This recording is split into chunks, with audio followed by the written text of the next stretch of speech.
জাদু ঘুরে যাবে 14 দিন একটি আয়াতের আমল করতে পারলে। যে আপনার উপরে জাদু করেছে তার জাদু তার উপরে চলে যাবে। অনেক সময় আমাদেরকে ব্ল্যাক ম্যাজিক করা হয়, জাদুটোনা করা হয়, আমরা অসুস্থ হয়ে যাই, বিবাহ বন্ধ হয়ে যায়, সন্তান কথা শুনে না, স্বামী স্ত্রীর ভিতরে ঝগড়া লাগিয়ে দেয়। এই যে ব্ল্যাক ম্যাজিক জাদুটোনা যে করবে তার উপরে ঘুরিয়ে দেওয়ার চমৎকার একটি আমল রয়েছে।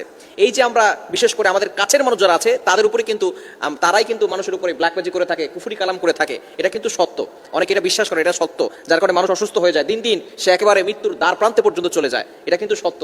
এই যে দুশ্মনীর কারণেই কিন্তু এই ধরনের কাজগুলো করে থাকে। তিনটি কারণে মানুষ ব্ল্যাক ম্যাজিক করে। এক নাম্বার হচ্ছে দুশ্মন কারণে, শত্রুতার কারণে করে। দ্বিতীয় নাম্বার হচ্ছে হিংসার কারণে, আপনার লাইফে ডেভেলপ হচ্ছে এটা সে সহ্য করতে পারে না, হিংসার কারণে করে। এবং তৃতীয় নাম্বার হচ্ছে লোভে পড়ে করে। কারণ আপনাকে যদি অসুস্থ করে দুনিয়া থেকে বিদায় করা যায় তাহলে আপনার সম্পত্তি হাতিয়ে নিতে পারবে। এই জন্যই কিন্তু ব্ল্যাক ম্যাজিক করা হয়, জাদুটোনা করা হয়। এই জন্য যে আপনার উপরে জাদু করবে তার উপরেই আমলটা ফিরিয়ে দেওয়ার জন্য কোরআনের একটি আয়াতের আমল করবেন। মনে রাখবেন কোরআনের ভিতরে সব কিছু রয়েছে।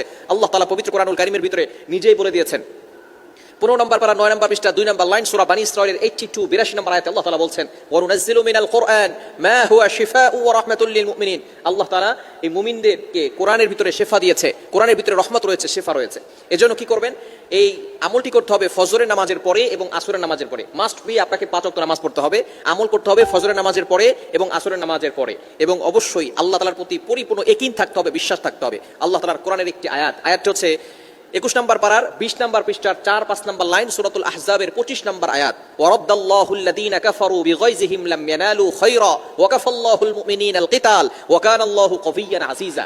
সূরাতুল আহজাবের কত নম্বর আয়াত? 25 নম্বর আয়াত। এই আয়াতটি দরকার মুখস্থ করে নেবেন, যেহেতু 14 দিন আপনাকে টানা আমল করতে হবে। আয়াতটি 21 নম্বর পারার 20 নম্বর পৃষ্ঠার 4-5 নম্বর লাইন সূরাতুল আহজাবের 25 নম্বর আয়াত। এটা ওয়ারাদ্দাল্লাহুল্লাযীনা কাফারু বিগাইযিহিম লাম ইয়ানালু খায়রা ওয়া কাফাল্লাহুল মুমিনিনাল কিতাল। আমলটি কিভাবে করবেন আমি আপনাকে বলে দিচ্ছি।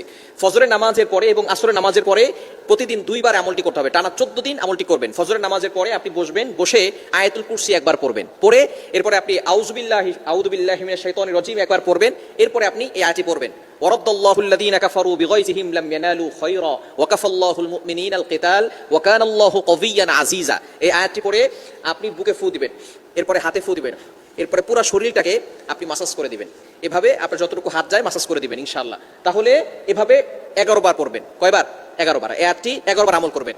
একবার পরে ফু দিলেন, আবার পড়বেন আউযু বিল্লাহি মিনাশ শাইতানির রাজিম, ওয়ারাদ্দাল্লাহুল্লাযীনা কাফারু বিগাইযিহিম লাম ইয়ানালু খায়রা ওয়া কাফাল্লাহুল মুমিনিনাল কিতাল ওয়া কানাল্লাহু কাবিয়্যান আজিজা। আবারও বুকে ফু দিবেন, হাতে ফু দিয়ে পুরো শরীরকে মাসাজ করে দিবেন। আবারও আপনি আউযু বিল্লাহি মিনাশ শাইতানির রাজিম একবার পড়বেন, এরপরে আয়াতটি একবার পড়বেন, আবারও শরীরে ফু দিবেন, আপনার বুকে ফু দিবেন এবং হাতে ফু দিয়ে পুরো শরীরকে মাসাজ করে দিবেন। তাহলে আপনি 11 বার পড়বেন, 11 বার শরীরে ফু দিবেন।